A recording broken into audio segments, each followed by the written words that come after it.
अंग्रेज अधिकारी था कर्नल कूट, वो हैदर अली से लड़ा। हैदर अली ने उसको परास्त किया। परास्त करने के बाद उसकी नाक काट दिया, क्योंकि हमारे राजा ज्यादा से ज्यादा यही करते थे, गला नहीं काटते थे, नाक काट दिया, कान काट दिया। क्यों? क्योंकि नाक कटना ही बहुत बड़ी बदनामी होती थी। तो नाक काट दिया उसका। कटी हुई नाक लेके वो भागा कर्नल कूट। वो खुद अपनी डायरी में लिख रहा है कि जब मैं युद्ध में हार गया, हैदर अली ने मुझे नाक काट दी, हाथ में लेकर मैं भागा और हैदर अली की सीमा खत्म हुई मैसूर राज्य की, तो बेलगाम नाम का एक गांव आया, वहां पर एक वैद्य ने मेरी सर्जरी की। 21 दिन मुझे अपने घर में रखा, सर्जरी करके लेपन लगाया, मेरी नाक जोड़ दिया। और आज मैं पार्लियामेंट के सामने कह रहा हूं कि भारत के वैद्यों को इतना ज्ञान है, वो ये सब कर सकते हैं। इसलिए हमें भारत में अपने लोगों को भेजकर ये विद्या सीखनी चाहिए। ये उसका भाषण है हाउस ऑफ कॉमन्स। तो कर्नल कूट के इस भाषण को सुनने के बाद अंग्रेजी सरकार ने तय किया, चलो कुछ लोगों को भेजो। तो अंग्रेज आए, उन्होंने यहां सर्जरी सीखना शुरू किया। और जो अंग्रेजों ने सर्जरी सीखा है, वो लिख रहे हैं कि जो जातियां भारत में सर्जरी में मास्टर थी, वो सब नाई थे। नाई समझते हैं? बाल काटने वाले, ये सब सर्जन थे 200 साल पहले।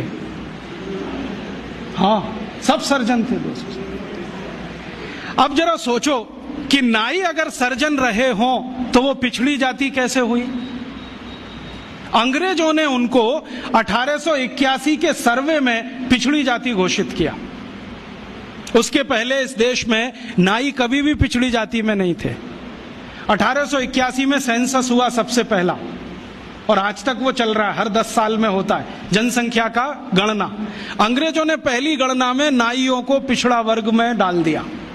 और एक अंग्रेज कहता है कि ये अच्छा ही है, क्योंकि ये विद्या में इतने ऊंचे हैं, अगर इनको नीचे नहीं लाओगे ये गुलामी कभी स्वीकार नहीं करेंगे।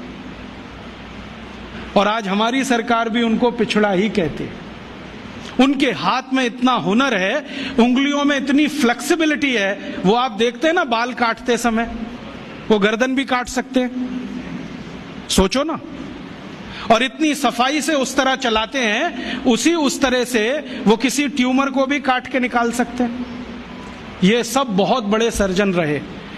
और आज से 200 साल पहले के दस्तावेज बताते हैं कि कांगड़ा और उसके आसपास, कुर्ग और उसके आसपास, मैसूर और उसके आसपास जितने सर्जरी सिखाने वाले केंद्र थे, उन सबके आचार्य नाई ही थे जातियों।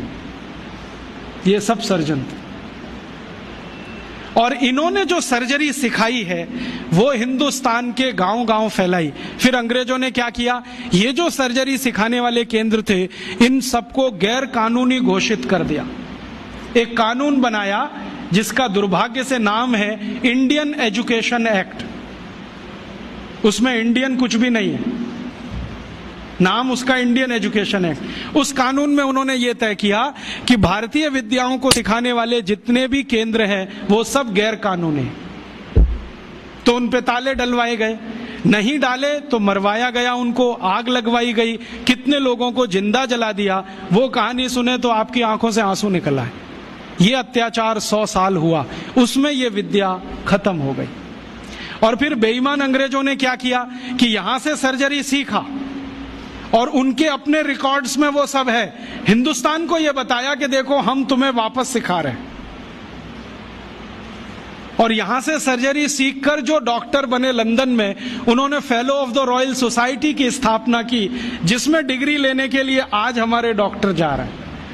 और उस प्रमाण पत्र को लाके दरवाजे पे बड़ा टांगते हैं। मैं देखो FRS, उसमें शहद लगा के चाटो तो विटामिन C भी ना मिले।